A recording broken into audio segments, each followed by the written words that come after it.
Hi all, അസ്സലാമു അലൈക്കും. Welcome back to Silna's kitchen.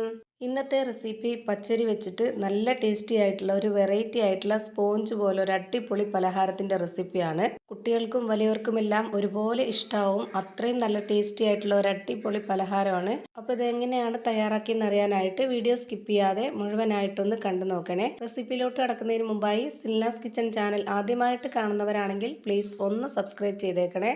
ഒപ്പം തന്നെ ഈ വീഡിയോസ് നിങ്ങൾക്ക് ഇഷ്ടപ്പെടുകയാണെങ്കിൽ ഒരു ലൈക്ക് ചെയ്യാനും മറക്കരുത്. ഇനി നമുക്ക് റെസിപ്പിയിലോട്ട് അടക്കാം. അപ്പോൾ ആദ്യം തന്നെ ഈ ഒരു പലഹാരം തയ്യാറാക്കുന്നതിന് വേണ്ടിയിട്ട് ഞാനിവിടെ കുറച്ച് പച്ചരി വെള്ളത്തിലിട്ട് നല്ലപോലെ കുതിർത്ത് വെച്ചിട്ടുണ്ട്.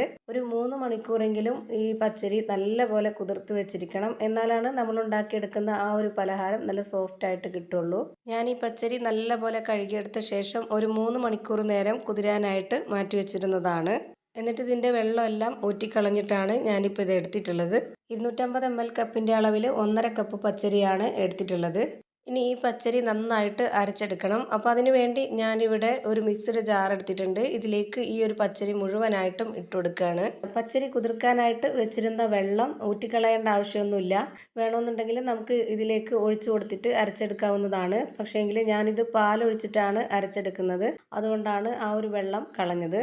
അടുത്തതായി ഇതിലേക്ക് വേണ്ടത് ചോറാണ്. ഏത് അരിയുടെ ചോറായിരുന്നാലും കുഴപ്പമൊന്നുമില്ല. ഞാനിവിടെ 1/2 കപ്പ് അളവിൽ 1 കപ്പ് നിറയെ ചോറിട്ട് കൊടുത്തിട്ടുണ്ട്.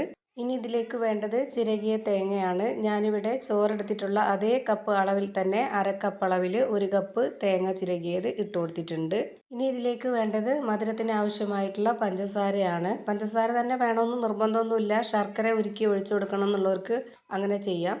ഞാനിപ്പോൾ ഇവിടെ 1/4 കപ്പ് അളവിലുള്ള പഞ്ചസാരയാണ് ഇട്ട് കൊടുത്തിട്ടുള്ളത്. അതായത് ഒരു മീഡിയം മധുരമാണ്. ഇനി ഈ പലഹാരത്തിന് നല്ലൊരു മണത്തിന് വേണ്ടി ഒരു 3 ഏലക്ക ഇട്ട് കൊടുത്തിട്ടുണ്ട്. പിന്നെ ഈ മധുരത്തിനെ ഒന്ന് ബാലൻസ് ചെയ്യാനായിട്ട് ഒരു നുള്ള് ഉപ്പും കൂടെ ഇട്ട് കൊടുത്തതിന് ശേഷം പിന്നെ ഇതൊന്ന് അരച്ചെടുക്കാനായിട്ട് ഞാൻ ഒഴിച്ചു കൊടുക്കുന്നത് പശുവിൻ പാലാണ്. 250 ml കപ്പിൻ്റെ അളവിൽ 1 കപ്പ് പശുവിൻ പാലാണ് ഇതിലേക്ക് ഒഴിച്ചു കൊടുക്കുന്നത്. ഒട്ടും തന്നെ വെള്ളം ചേർക്കാത്ത നല്ല കട്ടിയായിട്ടുള്ള പാലാണ് ഒഴിച്ചു കൊടുത്തിട്ടുള്ളത്. പശുവിൻ പാലിൽ മാത്രമല്ല തേങ്ങാപ്പാലിലും ചെയ്തിട്ടെടുക്കാം. അപ്പോൾ തേങ്ങാപ്പാൽ വേണമെന്നുള്ളവർക്ക് അത് ഒഴിച്ചു കൊടുക്കാം. ഞാനിതിലേക്ക് തേങ്ങ ചിരകിയത് ചേർത്തത് കൊണ്ടാണ് പിന്നെ പശുവിൻ പാൽ മതിയെന്ന് കരുതിയത്. എന്തായാലും സംഭവം നല്ല ടേസ്റ്റി ആയിട്ടുണ്ട്.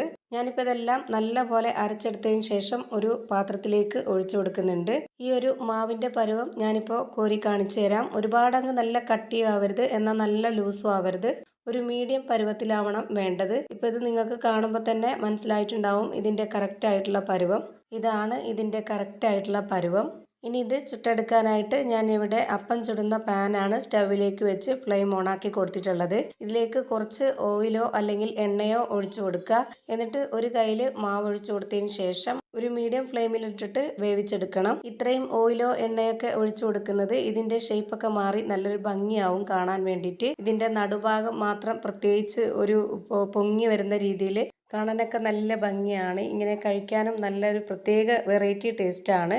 അപ്പോൾ അതായത് കണ്ടില്ലേ, നല്ല സ്പോഞ്ച് പോലെ പഞ്ഞ് പോലെ ഇരിക്കുകയാണ് ഈ ഒരു പലഹാരം. ഇത് മറിച്ചിട്ട് കൊടുക്കുകയൊന്നും ചെയ്യരുത്, അപ്പോൾ ഇതിൻ്റെ ഷേപ്പൊക്കെ മാറും. ഇതുപോലെ അടച്ചു വെച്ച് വേവിച്ചെടുത്താൽ മാത്രം മതി. ഇനി ആദ്യം ഒഴിച്ചു കൊടുത്ത അതേ എണ്ണയിൽ തന്നെ വീണ്ടും രണ്ടാമതും നമുക്കിതിലേക്ക് ഒരു കയ്യിൽ മാവ് ഒഴിച്ചു കൊടുത്തിട്ട് വേവിച്ചെടുക്കാവുന്നതാണ്. ഇത് നമുക്ക് നോൺ സ്റ്റിക്കിൻ്റെ പാനിൽ തന്നെ ചുട്ടെടുക്കണമെന്നൊന്നുമില്ല. ഇരുമ്പിൻ്റെ ചട്ടി ഉണ്ടെങ്കിൽ അതിൽ ഇതുപോലെ എണ്ണ ഒഴിച്ചിട്ട് ചുട്ടെടുക്കാവുന്നതാണ്. ഇപ്പം ഞാനിവിടെ രണ്ടാമത്തതും ചുട്ടെടുത്തിട്ടുണ്ട്. ഇനി നമുക്ക് ഫ്ലെയിം കൂട്ടി വെച്ചതിന് ശേഷം കുറച്ചുകൂടി ഓയിലോ അല്ലെങ്കിൽ എണ്ണയോ ഒഴിച്ചു കൊടുക്കാം. എണ്ണ ഒഴിച്ചു കൊടുത്തതിന് ശേഷം വീണ്ടും എണ്ണ നന്നായിട്ട് ചൂടായിട്ട് വരുമ്പോൾ ഇതിലേക്ക് ഒരു കയ്യിൽ മാവ് ഒഴിച്ചു കൊടുത്തിട്ട് മീഡിയം ഫ്ലെയിമിലേക്ക് ഇട്ടിട്ട് ഇത് വേവിച്ചെടുക്കാം. ഇത് എണ്ണ നന്നായിട്ട് തിളച്ച് വന്നാൽ മാത്രമേ ഇത് നല്ലൊരു ഷേപ്പായിട്ട് കിട്ടുള്ളൂ. ഇതിപ്പോൾ കാണുമ്പോൾ തന്നെ നിങ്ങൾക്ക് അറിയാൻ പറ്റുന്നുണ്ടാവും, കാണാൻ നല്ല ഭംഗിയും നല്ല സോഫ്റ്റ് ആയിട്ടുള്ള ഒരു അടിപൊളി പലഹാരമാണ്. ഇതേപോലെ തന്നെ എല്ലാം ഫ്രൈ ചെയ്തെടുക്കാവുന്നതാണ്. അപ്പോൾ അതാ പച്ചരിയും പാലും വെച്ചിട്ടുള്ള നല്ല ടേസ്റ്റി ആയിട്ടുള്ള ഒരു അടിപൊളി പലഹാരം റെഡിയായി കിട്ടി. എന്തായാലും ഇതുപോലെ ഒന്ന് ട്രൈ ചെയ്ത് നോക്കുക. നിങ്ങൾക്ക് എന്തായാലും ഇഷ്ടമാവും. നല്ല ടേസ്റ്റി ആയിട്ടുള്ള നല്ലൊരു അടിപൊളി പലഹാരമാണ്. നമ്മുടെ വീട്ടിൽ വരുന്ന ഗസ്റ്റുകൾക്കൊക്കെ കൊടുക്കാൻ പറ്റിയ നല്ലൊരു വെറൈറ്റി ടേസ്റ്റാണ് ഇതിന്. അപ്പോൾ ഇത്രയേ ഉള്ളൂ ഇന്നത്തെ വീഡിയോ ഇഷ്ടമായാൽ ലൈക്ക് ചെയ്യാനും കമൻറ്റ് ചെയ്യാനും ഷെയർ ചെയ്യാനും മറക്കരുത്. അതുപോലെ തന്നെ ഞാനിടുന്ന പുതിയ വീഡിയോസ് നോട്ടിഫിക്കേഷനായിട്ട് കിട്ടുന്നതിന് വേണ്ടി സബ്സ്ക്രൈബ് ചെയ്ത് ബെല്ലൈക്കൺ അമർത്തി അതിൽ ഓൾ എന്ന ഓപ്ഷൻ എനേബിൾ ചെയ്ത് കൊടുക്കാനും മറക്കരുത്. പുതിയൊരു വീഡിയോയുമായി വീണ്ടും വരും. Thank you for watching.